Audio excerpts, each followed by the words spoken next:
Assalamualaikum warahmatullahi wabarakatuh. Saya Widya Maharani dengan NIM 203097.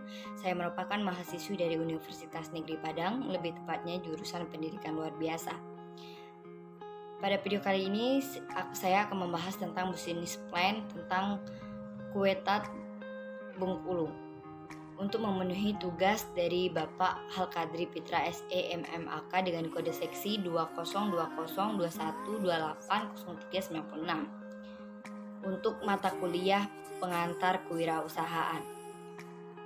Kita membahas materi lebih dalam, kita ketahui dulu latar belakang dari business plan by Tart itu sendiri. Pada saat ini, salah satu industri yang berkembang sangat pesat adalah industri kuliner atau makanan. Salah satu makanan yang sedang digemari oleh masyarakat adalah aneka jenis kue. Hal ini dikarenakan oleh banyaknya variasi kue dan roti yang sudah beredar di berbagai toko penjual aneka macam kue dan roti. Salah satu jenis yang paling banyak diminati oleh masyarakat, terutama masyarakat Bengkulu, dan mudah ditemui di Bengkulu adalah kue by Tart. By Tart sendiri adalah kue mirip pie yang diisi dengan selai nanas dan terkadang diisi juga dengan lapisan keju.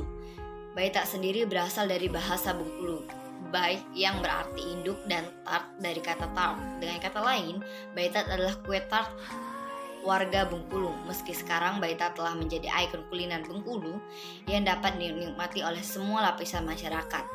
Di zaman dahulu, by Tart akan disajikan oleh raja dan keluarganya. Bengkulu sendiri memang dikenal punya beberapa kerajaan, seperti Kerajaan Papinau, Seleba, dan Sungai Serut. By Tart dibuat dengan menggunakan campuran tepung gandum, gula pasir, telur, ayam, mentega, dan santan kelapa.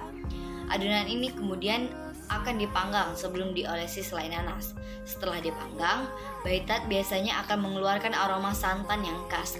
Tidak heran, kue ini punya tekstur yang lembut. Namun, kue khas Bengkulu ini biasanya disajikan dengan sebagai teman untuk minum kopi dan teh. Sebelum disajikan, by Tart perlu dipotong-potong terlebih dahulu. Juga sedikit renyah, rasa selai nanasnya pun lenggit dan pas untuk di lidah. Sedangkan untuk visi dan misinya, pertama yaitu visinya bisa kita ketahui dan dikonsumsi di seluruh Indonesia, bahkan di luar negeri. Makanan khas Bengkulu sehingga bisa meningkatkan penjualan makanan khas di Indonesia, terutama di Bengkulu. Sedangkan untuk misinya yaitu memberikan harga yang terjangkau kepada para pelanggannya atau para konsumennya. Kedua, membuat varian rasa by Tart lebih banyak yang tidak hanya berisikan selai nanas dan ditopping keju, tetapi lebih banyak varian rasanya. Kedua, yaitu mendapatkan izin dari Departemen Kesehatan. Sedangkan untuk tujuan by Tart business plan ini sendiri, yang pertama yaitu untuk mampu bersaing dengan usaha kue yang lain. Karena maraknya kue-kue yang dijual di lapisan masyarakat membuat kue tart ini sedikit tersingkirkan karena makanan khas yang kurang banyak tersebar di seluruh Indonesia. Kedua, bisa dikenal dari produksi di berbagai daerah.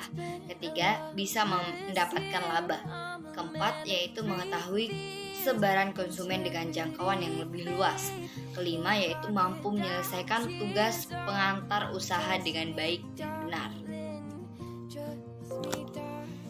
Sedangkan untuk struktur manajemennya sendiri, business plan dari by Tart itu sendiri sama seperti struktur manajemen dari yang lainnya. Yang pertama itu yaitu CEO atau Chief Executive Officer. CEO ini merupakan suatu jabatan yang paling tinggi yang menempati level tertinggi di perusahaan, seperti yang mengatur secara keseluruhan baik itu marketing, pemasaran, produksi, dan lain sebagainya. Kedua yaitu ada manajer produksi yang mengatur perencanaan penyediaan barang dan jasa, serta jumlah produksi yang akan diberikan ke konsumen selanjutnya.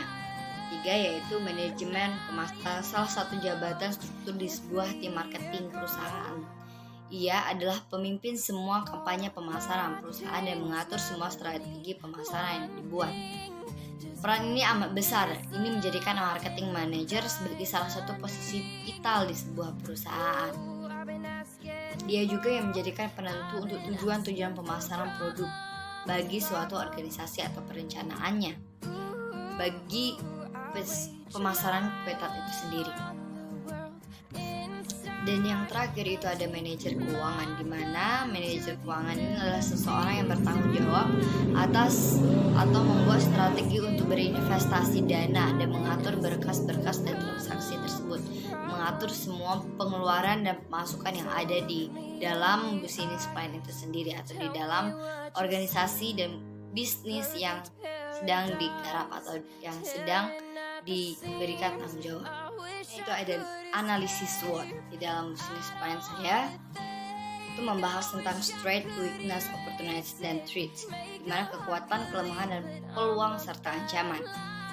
Pada kue tart itu sendiri, untuk strike atau kekuatannya itu memiliki rasa yang unik dan terdaftar di Departemen Kesehatan, dan ditambah lagi dengan orang Indonesia yang rata-rata memiliki makanan cemilan yang bagus untuk bersantai seperti sambil minum kopi dan banyak seperti pie di luar negeri, dan bentuknya sama seperti pie di luar negeri.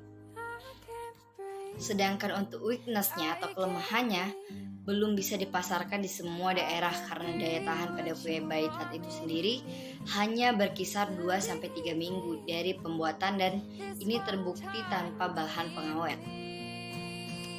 Selanjutnya itu opportunities atau peluangnya. Yang pertama itu bisa dipasarkan dengan mudah dan diterima di dalam masyarakat. Kedua, merupakan makanan khas Bengkulu. Ketiga, memiliki rasa yang unik dan menyerupai pie di luar negeri. Selanjutnya itu ada threats atau ancaman. Yang pertama, makanan ini cepat basi karena tidak memiliki bahan pengawet.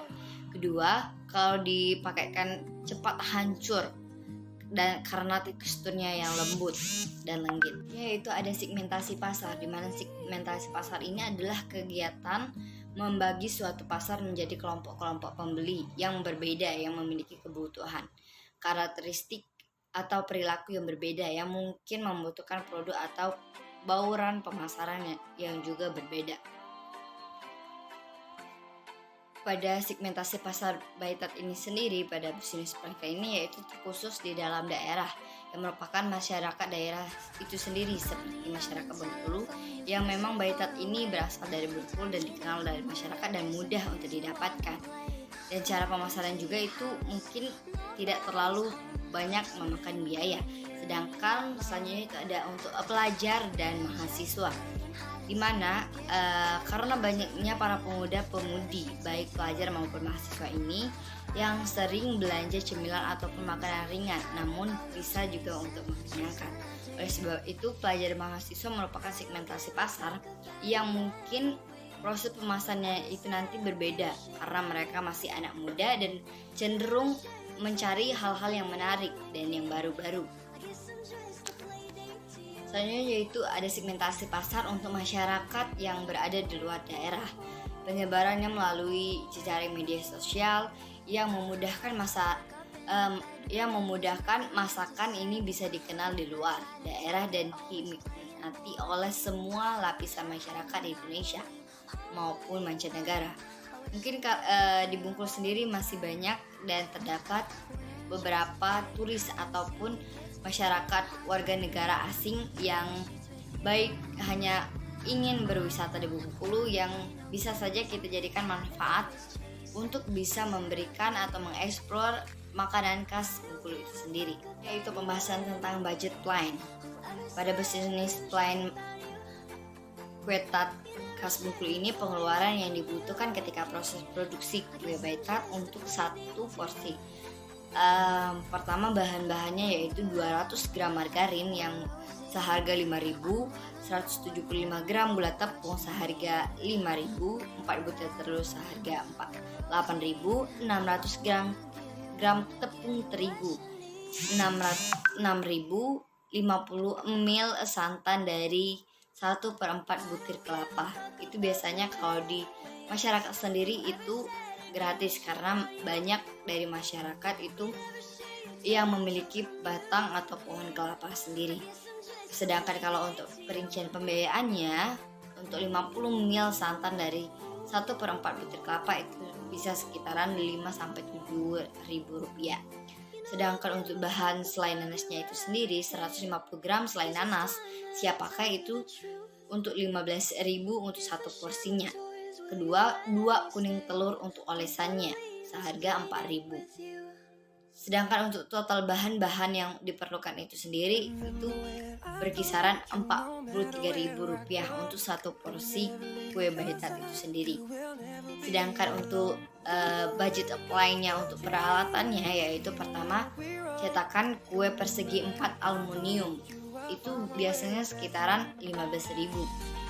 Kedua ada panci 50.000, kompor gas 200.000, timbangan 30.000. Untuk total biaya untuk peralatannya itu berkisaran Rp255.000. Pengemasan dan produksi pemasaran lainnya itu pada budget line Business Plan Baitat ini sendiri, biaya promosi dalam 1 bulannya itu kita memakai Rp100.000, biaya transportasi itu Rp100, biaya isi ulang tabung gas dalam sebulan itu juga Rp100.000. Untuk total biayanya itu Rp300.000. Untuk penerimaan per bulan, jika dalam sehari itu bisa menghasilkan 20 buah kue, maka dalam sebulan itu akan menghasilkan 600 kue, dimana 600 kue ini dikalikan 25.000, karena pada satu porsi kue tart itu seharga 25.000. 600 kue kali 25.000 itu 15 juta rupiah per bulan. Keuntungan per bulannya itu biaya alat jika dihitung dalam sebulan itu 255.000, dibagi untuk 10 tahun sama dengan 25.500 dalam 1 tahun. Lalu kita hitung dalam 1 tahun itu ada 12 bulan, maka 25.500 ini dibagi dari 12 bulan. Maka untuk per bulannya Rp2.125 per bulan. Sedangkan untuk biaya bahan dalam sebulan yaitu Rp43.000 per hari, itu dikalikan 30, maka Rp1.290.000 per bulan. Sedangkan untuk pengemasan dan produksi pemasaran lainnya itu masih kita pakai Rp300.000 per bulan. Sedangkan untuk total biaya yang dikeluarkan selama 1 bulan itu berkisaran di angka Rp1.592.125 per bulannya. Sedangkan untuk pendapatan bersih dari penjualan per bulan ini, penerimaan per bulan dikurang pengeluaran per bulan, di mana 15 juta rupiah dikurangi 1.592.125 rupiah, itu totalnya yaitu 13.407.875 rupiah untuk 1 bulannya. Sedangkan untuk keunggulan produk Baitat ini sendiri, yaitu pertama, pembuatan ini terbukti tanpa bahan pengawet, sehingga makanan ini bisa dikonsumsi oleh anak-anak maupun orang dewasa. Kedua, bisa menerima pesanan online dengan menggunakan media sosial seperti Facebook, Instagram, WA, dan lain sebagainya. Ketiga, yaitu memiliki rasa yang unik dan terdaftar di Departemen Kesehatan. Dan ditambah lagi dengan orang Indonesia yang memang rata-rata memiliki makanan cemilan yang bagus untuk bersantai seperti sambil minum kopi, dan bentuknya juga seperti party. Nah, untuk kesimpulan pada video presentasi kali ini tentang Business Plan Baitat Bengkulu, kita itu bisa mengetahui bagaimana pengeluaran perincian dana yang kita perlukan untuk produksi Business Plan itu, untuk produksi Baitat itu sendiri. Kita juga bisa mengetahui sedikit sejarah dari Baitat itu sendiri. Kita juga mengetahui tujuan dan target pemasarannya, serta bahan-bahan dan peralatan yang diperlukan untuk melakukan pembuatan Baitat. Nah, diharapkan melalui video presentasi ini, saya berharap kue tart ini bisa dikenal oleh masyarakat luas, dan di mana kue tart ini merupakan makanan khas Bengkulu atau kuliner khas Bengkulu. Mungkin itu saja penyampaian materi dari saya, penyajian presentasi dari saya. Apabila terjadi kesalahan baik disengaja maupun tidak sengaja, saya mohon maaf. Kepada Allah saya mohon ampun. Jika ada kesalahan dan kekurangan, saya mohon maaf dan bisa diperbaiki. Terima kasih atas kesempatan dan waktunya. Saya Widya Marhani, mohon maaf dan pamit undur diri. Wassalamualaikum warahmatullahi wabarakatuh.